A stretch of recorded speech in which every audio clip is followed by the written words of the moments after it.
This video is going to be a little bit different because I just want to share with you 5 tips that I've gotten in my career as a self-learner before I actually became a software engineer, so that you do not have to waste as much time as I did and actually accelerate a little bit your progress on becoming a programmer.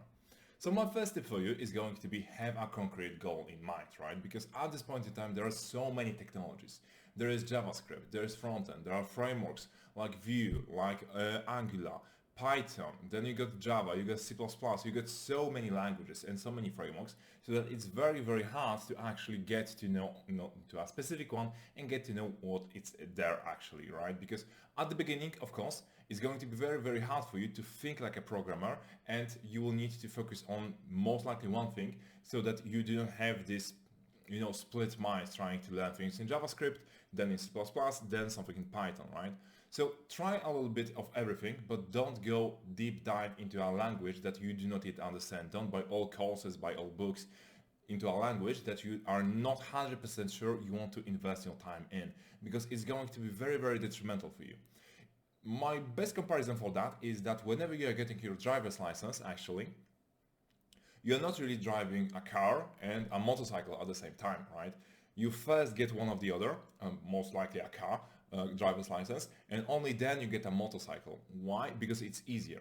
You know actually what are the rules to behave on the road, you are accustomed to it, you know what to do in various situations, you know how to think on the road.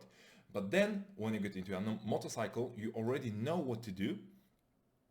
You still need to learn the new vehicle, but you know actually how to behave on the road, right? You're not scared because you're not sure who goes first, what does this light mean, what does this sign mean, like this guy cut me off, what do I do, what are the expectations out of me in certain situations. It's very, very similar in programming. First, you learn using a single language. Then switching to other ones is going to be way, way, way easier because you know how to think like a programmer. And what do I mean by thinking like a programmer? You know how to actually digest a bigger topic and make it a small one by dividing it into a collection of small problems that you can resolve step by step. So my advice is have a concrete goal in mind, select a language, and then try to go deeper into this specific language after you have gotten through some several ones using free courses, something on YouTube, to actually get a feeling of what this course does, and then learning on what actually do you do in a job for this specific language, what is it used for, and then of course how much does it pay to learn in this technology. Of course you can go ahead and try to learn something in COBOL, which is like the oldest language that is still in the market, that people are getting paid for, but it's not very, let's say, good for the future. So yeah, have a concrete goal in mind. My second tip is going to be always read course reviews and try the sample.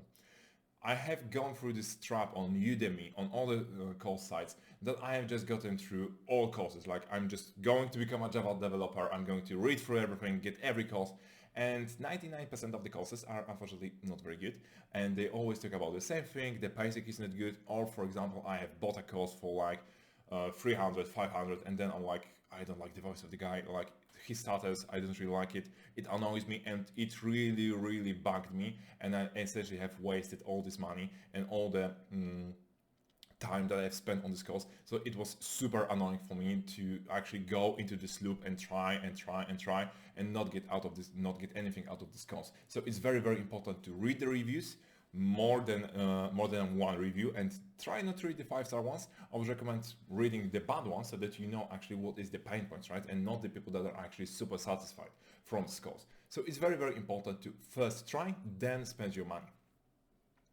My third tip is reading and watching videos about things is not the same as actually learning them, and this is very, very important.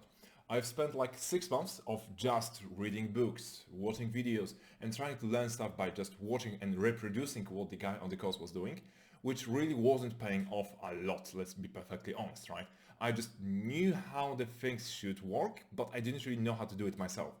It's very, very common for self-learners and people new at programming to be able to reproduce stuff, but not being able to do it just after, right? For example, you learned one thing on day A and then on day B tomorrow, you have no clue how to actually do it. And this is actually something that you will be able to combat by going to the code and writing things out, getting a little bit lost. My recommendation in this particular case is first try to do something, try to learn something on your own, read the documentation a little bit, try to tinker with the code, and then go ahead and try to learn something on a course, buy a course, find something on YouTube, and try to work something on your own first, and then try to reproduce stuff, etc., etc., so that you go into only a specific topic. Trying to learn a framework by just going through all the videos, for example, 3 hours worth of material, and then trying to code something will 100% guarantee you that you will just get lost. And for example, you will start a project, and then you'll be like, okay, I don't remember anything from the course, right? I need to go back to it and then learn one thing, watch a video, and then go back to my project I have been doing because I have no clue, I forgot everything. So my recommendation is try something on your own and only watch videos and the courses which are relevant to what you don't know, like the skill that you are missing or something that you can improve upon, so that it's easier for you and it's easier for your brain to actually remember it. The fourth tip that I have is doing exercises without doing bigger projects is not really going to be good for you. Because of course you can learn stuff by doing some smaller exercises like interview questions or anything like that, but still this is, let's say, 1% of programmers' work, and 99% is going to be bigger projects, architecture, and doing stuff in some context, in context of a project, rather than doing it only, for example, sorting out linked lists or doing anything of sorts, finding palindromes, let's say. Always have a bigger context for stuff. Of course, the time dedicated to spending time to actually learn interview questions, learn some data structures, and learn new algorithms is always going to be beneficial for you, but only in a specific context. It is going to be making you a really whole programmer, because otherwise it's going to be very cumbersome to actually only learn some project stuff, right? Please do always remember to write bigger projects, because this is going to be the majority of your work even when you go to a job. And then last tip that I have, and something that you will need to expect, is it's going to take time. Don't be afraid of that.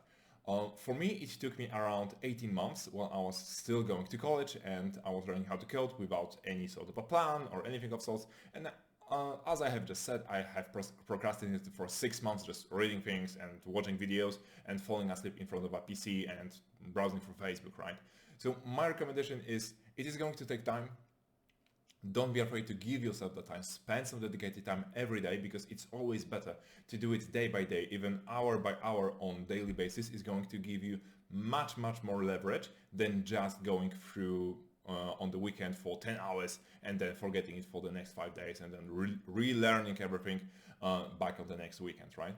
So it is going to take a couple of months. The last that I know of, it took the guy that I was taking care of 7 months to actually prepare for an interview and get the job.